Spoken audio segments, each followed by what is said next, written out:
Hello students, welcome to Pebble CBSE. Today I am going to start with science first chapter. The first chapter of science in the NCERT book of standard 10th is chemical reactions and equations. अब हम जब यहाँ पर chemical reactions and equations की बात कर रहे हैं, मतलब हम क्या पढ़ना चाह रहे हैं? तो chemical changes and physical changes हमने छोटे क्लासेस में पढ़ा है. फिजिकल चेंजेस जो हम देखते हैं, जो हम नया प्रोडक्ट कुछ नहीं बनाते हैं लेकिन उसमें चेंज आ रहा है, और वो जो चेंज हम देखते हैं लेकिन नया प्रोडक्ट नहीं बनता है उसको कहते हैं फिजिकल चेंज. जैसे कि मैंने एक कागज़ लिया और उसको फाड़ दिया, तो फाड़ दिया तो कागज़ ही रहा. Paper remains paper, it doesn't change. So what happens, this no new product is formed and that is why it is called as physical change. लेकिन chemical change क्या होते हैं? Chemical changes होंगे तभी chemical reactions होंगे. Chemical reactions होंगे तो हम chemical equations लिखेंगे, right? So आपको मैं normal examples पूछती हूँ. हम खाना खाते हैं तो उसके बाद क्या होता है? हम जब दूध को दही में बनाते हैं तो क्या होता है? जब हम कोई आयरन रॉड इस्तेमाल करते हैं लेकिन कुछ दिनों बाद वो आयरन रॉड ब्राउन कलर का हो जाता है तो क्या होता है? इन सब इसमें क्या हो रहा है? और अगर मैंने दूध बाहर रख दिया, फ्रिज में नहीं रखा, तो क्या हो जाएगा? आप बोलेंगे दूध फट जाएगा. That means milk curdles. अब ये ऐसे क्यों हो रहा है? या आप कह लो कि फल रखे हैं आपने लेकिन नहीं खा पाए, कोई खाया नहीं फल, किसी ने भी फल नहीं खाए और वो ऐसे ही पड़े हैं. अगर आप इसमें ग्रेप्स की बात करें, जैसे अंगूर की बात करें, वो तो खट्टे हो जाएंगे, तो एप्पल खराब हो जाएंगे. तो क्या हो रहा है इसमें? इन सारे एग्जाम्पल्स में केमिकल चेंजेस हो रहे हैं. अब केमिकल चेंजेस क्यों बोल रही हूँ मैं? क्योंकि उसके अंदर के जो केमिकल्स हैं वहाँ रिएक्शन हो रहे हैं एंड इसीलिए वहाँ पर चेंज आ रहा है. सो ये जो मैंने एग्जाम्पल्स दिए ये हम रोज़मर्रा की ज़िंदगी में देखते हैं कि ऐसे एग्जाम्पल हमें दिखते हैं लेकिन हमें मालूम नहीं चलता है कि वो क्या है. तो आज हम इस लेसन में हम केमिकल रिएक्शंस के बारे में बात करेंगे और वो chemical reactions are based on your knowledge of physical change and chemical change. आपने छोटी क्लासेस में जैसे 7th या 8th में आपने ये पढ़ा होगा कि फिजिकल चेंज क्या होता है, केमिकल चेंज क्या होता है, कौन सा प्रोडक्ट वापस आ सकता है, कौन से चेंज में ये सब हो सकता है. सो उसी को लेकर हम आगे बढ़ रहे हैं. तो जब हमने केमिकल चेंज पढ़ा था तब हमने पढ़ा था कि जो भी केमिकल चेंज हो रहा है उसके अंदर केमिकल रिएक्शन हो रहा है और नया प्रोडक्ट फॉर्म होता है. और जब नया प्रोडक्ट फॉर्म होता है और मैं चाहूँ भी तो मैं ओरिजिनल प्रोडक्ट में ला नहीं सकती हूँ. सो इसको कहते हैं chemical change. So when can we say that chemical reaction have taken place? मैं कब कह सकती हूँ कि केमिकल रिएक्शन हुआ है? अब केमिकल रिएक्शन हुआ है तो कुछ तो चेंजेस दिखने चाहिए हमें. कौन से चेंजेस दिखेंगे? जैसे कि मैंने बोला कलर चेंज हो सकता है, स्मेल में चेंज हो सकता है, या कोई गैस इवॉल्व हो सकती है, या हीट एब्जॉर्ब हो सकती है, या हीट दी जा सकती है, इवॉल्व हो सकती है. सो ये जब चेंजेस हम देखते हैं तो हम कह सकते हैं कि केमिकल रिएक्शंस हुए हैं. सो केमिकल चेंज या केमिकल रिएक्शंस हुए हैं तो मैं आपको 2-3 एक्टिविटीज़ के बारे में बताती हूँ. पहला एक्टिविटी, अगर मैं कहूँ कि I have a magnesium ribbon and I want to heat it, what type of observation you are going to see? So simple है. मैग्नीशियम रिबन कैसी दिखती है? It's a sort of ribbon, shiny silvery colour की ribbon होती है. जैसे लड़कियां ribbon लगाती हैं वैसे ही रिबन होती है, इतनी मोटी नहीं होती, पतली रिबन होती है. So magnesium ribbon, if I hold it over a tong, तो चिमटे से मैंने पकड़ा और मैंने उसको फ्लेम के ऊपर रखा, तो क्या ऑब्जर्वेशन मुझे मिलेगा? Is this a physical change और अ केमिकल चेंज? तो मैं कहूँगी it is a chemical change. क्यों कहूँगी? क्योंकि जब आप एक्सपेरिमेंट करेंगे तो आपको भी दिखेगा कि मैग्नीशियम रिबन, अगर मैंने सपोज ये मैग्नीशियम रिबन है, मैंने एक चिमटे से उसको पकड़ा है और मैंने उसको फ्लेम के ऊपर, गैस के ऊपर या फ्लेम के ऊपर या कैंडल फ्लेम के ऊपर पकड़ा, तो आप क्या ऑब्जर्व करने वाले हैं? 2-3 चीजें आप ऑब्जर्व करेंगे। पहली चीज आप देखेंगे immediately magnesium ribbon doesn't burn. जैसे कागज को मैंने पकड़ा और मैं बर्न करने की कोशिश की तो कागज तो इमीडिएटली जल जाएगा, लेकिन मैग्नीशियम रिबन वो थोड़ा टाइम लेती है, because magnesium ribbons ignition temperature is high. तो इग्निशन टेम्परेचर क्या होता है? The temperature at which a substance Burns is called ignition temperature. तो ये मैग्नीशियम रिबन मैंने ली, मैंने इसको चिमटे से पकड़ा, टोंग्स बोलते हैं उसको, गैस के ऊपर रखा, तो आप देखेंगे कि after some time it starts burning with white dazzling light. अब यहाँ डैजलिंग क्या होता है? बहुत चमकने वाली, आंखों में चुभने वाली लाइट होती है, वो भी व्हाइट कलर की निकलती है। सो व्हाइट डैजलिंग लाइट देख के वो जलने लग जाएगी। तो आपने ये पढ़ा होगा कि anything which Burns require oxygen. So what is magnesium doing? Magnesium is burning with the help of oxygen present in the air. So when it burns, you will see the white dazzling light. जब वो burn होगी तो आप देखेंगे कि एकदम सफेद रंग की वेपर निकल रही है या लाइट निकल रहा है। अब वो पूरा बर्न होने के बाद ऐश में कन्वर्ट हो जाता है। जैसे राख मिलती है हमको, उसी को कहते हैं ऐश। अब ये ऐश जो कलेक्ट हुई है वो भी सफेद रंग की है। तो ये जो ऐश कलेक्ट हुई है वो क्या है? तो मैं आपको बताती हूँ। हमने ली magnesium ribbon, so I will write it, it is a ribbon, okay, it is a metallic ribbon which reacts with oxygen. कैसे रिएक्ट कर रही है ऑक्सीजन से साथ? क्योंकि मैं उसको टोंग से पकड़ के जला रही हूँ। सो मैं जब जलाती हूँ anything, when I burn it always reacts with oxygen. So ये बर्न होगा and it will form a product which is called as magnesium oxide.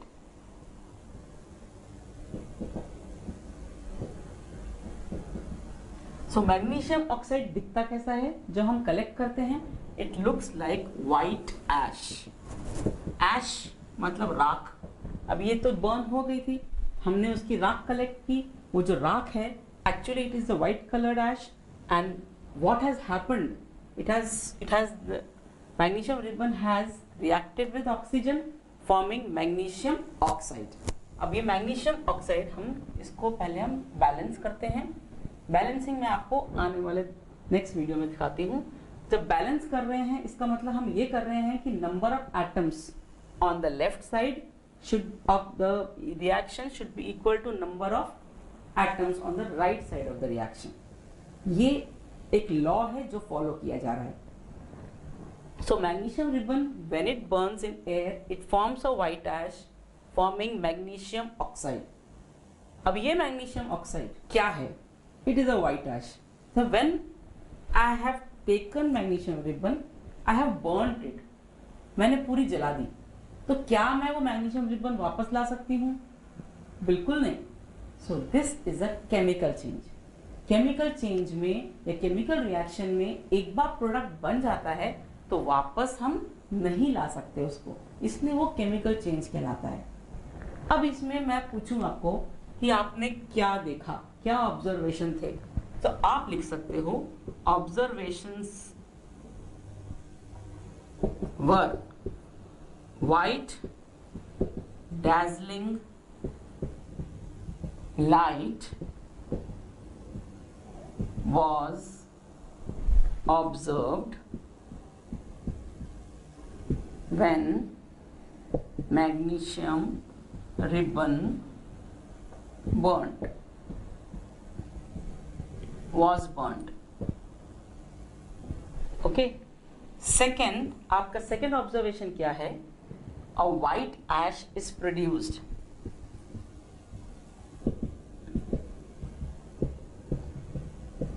सो ये अगर आपसे पूछा जाए, ये क्वेश्चन आ सकता है आपको 1 मार्क के लिए कि when a magnesium ribbon is burned what observations do you see और व्हाट डू यू ऑब्जर्व?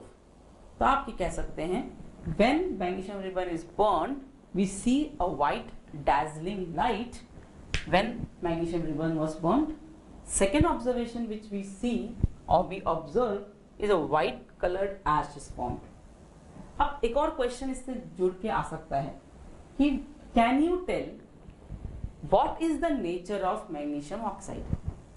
अब नेचर मतलब क्या, यहाँ पर नेचर जब पूछा जा रहा है तो ये बोला जा रहा है कि वेदर इट इज एसिडिक और वेदर इट इज बेसिक और वेदर इट इज न्यूट्रल. तो हम कैसे पता लगाएंगे कि ये जो बना है ऑक्साइड इज इट एसिडिक और बेसिक और न्यूट्रल. तो इसके लिए क्या क्या, क्या करते हैं, this ash is mix with water. अगर मैं मैग्नीशियम ऑक्साइड एश लूं और उसको पानी में मिक्स करूं and then I test with litmus paper. दोनों लिटमस पेपर लेना है, रेड भी लेना है, ब्लू भी लेना है. सो अब मैंने सपोज एक पेट्री डिश में मैंने ऐश ले ली, उसमें थोड़ा सा पानी डाल दिया. So I can say this is ash plus water. Okay, this is ash plus water. How will I test it. तो मैं कहूंगी 2 लिटमस पेपर लीजिए, one will be red colored, one will be blue colored. अब because this is magnesium oxide, it is reacting. Magnesium oxide reacts with water, क्योंकि हमने यहाँ पानी डाला ash plus water, so magnesium oxide reacts with water forming magnesium hydroxide. ठीक है, अब ये magnesium hydroxide बन गया. चलिए हम यहाँ पर इसको बैलेंस है, it is not balanced, it is balanced. So this magnesium hydroxide which is formed when we add ash and water, this magnesium hydroxide. अब हाइड्रोक्साइड देख के आपको समझ में आना चाहिए कि it is a base because base contains OH ions. फिर भी when we test it, suppose मैं ये कहती हूँ ये रेड लिटमस है, ये ब्लू लिटमस है. So when it is basic, we generally expect that red litmus paper will turn to blue color. और जो ये red litmus paper है, it changes the color, turns to blue color. और ये जो blue color litmus paper does not change its color. So it proves that red litmus paper is turning to blue color. That means this product is basic in nature. So what is magnesium hydroxide? It is a base of, it is basic in nature. Magnesium hydroxide was formed when magnesium oxide और जो ash मिला है, ash और water को हमने mix किया है. So ये जो experiment है, this is very important because it is in your NCERT book. This experiment is the first experiment which comes under chemical reaction to explain you. So ये जो experiment है, this proves that once magnesium oxide is formed, it cannot come back to magnesium ribbon. So it is a chemical change, it is a chemical reaction. This is called a chemical equation. When I say this is called chemical equation, इसका मतलब हम यहाँ symbols and formulas use करके paper पे दिखाते हैं कि what is a chemical equation, which type of reaction is formed. So this is a magnesium ribbon experiment can prove one thing, that what are the changes we saw. अब मुझे कैसे मालूम चला कि chemical reaction हुआ, तो आप बोल सकते हैं कि magnesium ribbon was looking like a ribbon white colored, but then it changed to white ash, and this white ash formed was magnesium oxide, which when tested with water we found that it is basic in nature. So in general I can tell you that metal oxides are basic in nature. ये हुआ first experiment which is in your book. Another activity or another activity is given, which is when you take a metal and you add acid to it. You can add HCl or hydrochloric acid, or you can add sulfuric acid. So what will happen? Suppose I take zinc granules and I add HCl to it. What observation will you see or what will you observe? सोच के बताइए, तब तक मैं यहाँ reaction लिख के दिखाती हूँ. So if I take zinc and HCl and mix them together in a test tube, आपने टेस्ट ट्यूब लिया, उसमें जिंक ग्रैन्यूल्स डाले, उसमें से उस पर थोड़ा HCl या सल्फ्यूरिक एसिड, कोई भी एसिड आप डाल सकते हैं इस एक्सपेरिमेंट के लिए. Then I have written that reaction in this equation form. Zinc Zn plus HCl is hydrochloric acid forms zinc chloride plus hydrogen. So ये रिएक्शन हुआ. जब ये रिएक्शन होता है एक मेटल और एक एसिड को लेते हैं तो हम लोग क्या ऑब्जर्व करते हैं? वी ऑब्जर्व दैट, आप देखेंगे अगर आपने एक्सपेरिमेंट किया है तो आप देखेंगे कि when you mix this both lot of bubbles start coming. छोटे छोटे बबल्स जिंक के आसपास आपको दिखते हैं और टेस्ट ट्यूब इतनी गर्म हो जाती है कि कभी कभी पकड़ना भी मुश्किल हो जाता है, तो हमको टेस्ट ट्यूब स्टैंड पे रख के उसको करवाना पड़ता है. तो ये जो ऑब्जर्वेशन है, this is showing us something which is telling us something. What it is telling? That as soon as I add HCl to zinc, reaction starts immediately. बिल्कुल वेट नहीं होते, रिएक्शन स्टार्ट हो जाता है. और रिएक्शन स्टार्ट हो जाता है तो आप देखेंगे पहला फर्क, बहुत सारे बबल्स फॉर्म हो रहे हैं और वो जो बबल्स बन रहे हैं वो हाइड्रोजन गैस के बन रहे हैं. और टेस्ट ट्यूब इतनी गर्म हो जाती है, शोइंग और proving that it is a exothermic reaction. अब ये जो हुआ exothermic reaction,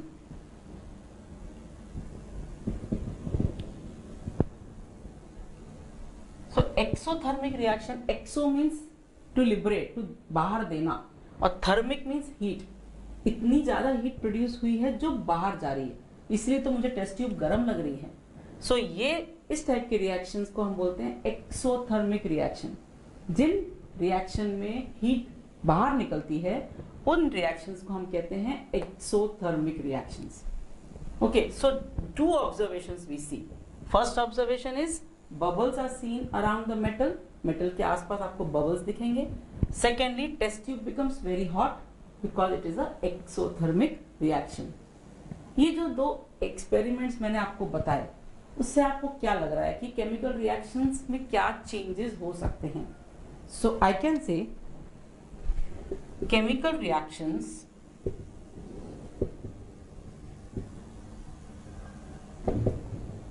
show changes in, first colour change हो सकता है. अगर केमिकल रिएक्शन हुआ है तो पहला कलर अगर ब्लू होगा तो वो ग्रीन हो सकता है, कुछ और कलर में भी चेंज हो सकता है. दूसरा, कलर चेंज हुआ, स्टेट चेंज हुआ.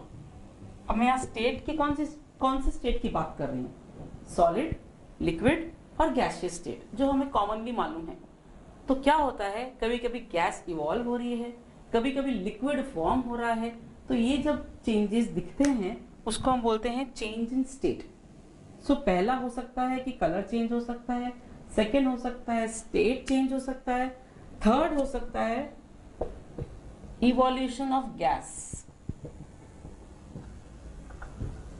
जैसे मैंने बोला यहाँ पर हाइड्रोजन गैस निकलती है तो गैस तो बनी ना, इसलिए निकली. सो इवोल्यूशन ऑफ गैस, ये एक थर्ड चेंज हो सकता है. फोर्थ हो सकता है चेंज इन टेम्परेचर.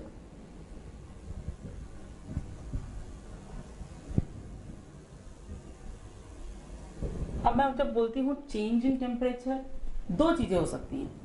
इस एग्जांपल के हिसाब से टेस्ट ट्यूब बहुत गर्म हो गई.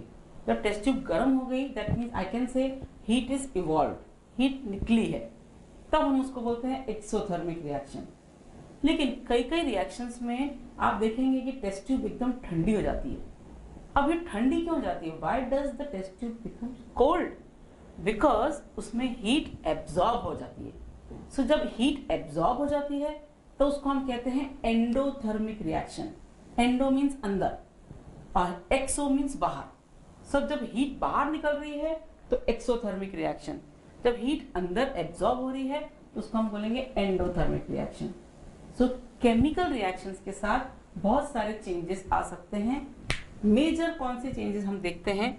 कलर चेंज देखते हैं, स्टेट चेंज देखते हैं, इवोल्यूशन ऑफ गैस देखते हैं एंड चेंज इन टेम्परेचर देखते हैं. So these are the changes which are associated with a chemical reaction. So ये जो हमने आज 2-3 एक्सपेरिमेंट देखे हैं, that shows some observations. Based on those observations we conclude, हम conclude क्या कर रहे हैं, हम क्या निष्कर्ष निकाल रहे हैं कि chemical reactions show the changes in color or in state or in evolution of gas or there is a change in temperature. आगे हम देखने वाले हैं कि केमिकल इक्वेशंस क्या होते हैं. अब केमिकल इक्वेशंस मैंने बताया, जैसे मैंने यहाँ पर सिंबल्स एंड फॉर्मूलाज यूज किए हैं. जैसे जिंक का सिंबल है Zn, हाइड्रोक्लोरिक एसिड का फॉर्मूला है HCl. जब मैं बता रही हूँ कि प्रोडक्ट फॉर्म कर रहा है जिंक क्लोराइड, तो मुझे मालूम होना चाहिए कि उसका फॉर्मूला क्या है ZnCl2, और उसके साथ हाइड्रोजन बन रहा है तो हाइड्रोजन का फॉर्मूला क्या है H2. ये हुआ केमिकल इक्वेशंस. अब हम पढ़ने वाले हैं आगे अगले वीडियो में कि केमिकल इक्वेशंस कैसे बनाए जाते हैं, कैसे लिखे जाते हैं और उसमें बैलेंसिंग की जरूरत क्यों पड़ती है. So this was about the chemical changes which are taking place around us because of the chemical reactions. आपको और भी ज़्यादा जानकारी लेनी है या आपको एक्स्ट्रा एग्जाम्पल्स पढ़ने हैं या एक्स्ट्रा एग्जाम्पल्स या एक्स्ट्रा क्वेश्चंस देखने हैं, तो पेबल्स के ही SSC साइंस में आप देख सकते हैं, जो हमारे ही वीडियोस हैं. उसमें हमने कुछ ज़्यादा कंटेंट लिया है, ज़्यादा एग्जाम्पल्स लिए हैं. You can always refer those videos also which are from Pebbles. Pebbles Live.